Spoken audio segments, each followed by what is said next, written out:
આપણી ખૂબ જ કૃપા છે ફાઇલ 1 ઉપર કે આપની કૃપાથી ફાઇલ 1 બચીને રહી છે.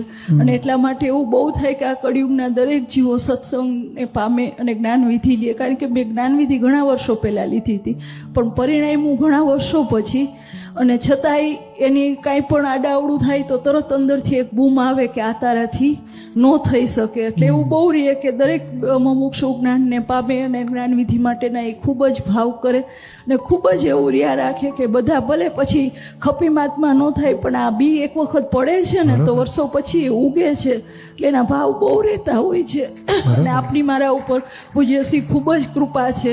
અને આ કળિયુગમાં દાદાનું જ્ઞાન જેવું સચોટ ને સાચું જ્ઞાન એકેય નથી કે સામાવાળાને તમે નિર્દોષ જોઈ શકો છો આ જ્ઞાનથી, અને ફાઇલ 1 ને નિર્દોષ જોઈ શકો છો કે 5 આજ્ઞામાં રહેવું જ છે. એવો તમે નિશ્ચય સવારે એકવાર કર્યો પછી કાંઈ બને છે તો એમ ફાઇલ 1 ને તમે દોષ ન દઈ શકો કે ભાઈ તારો ભાવ તો હતો જ ને, હવે જે બન્યું એની તું માફી માગ, ઓલો ભાર રીએ. એટલે બહુ એવું થાય કે બધા દાદાના જ્ઞાનને પામે.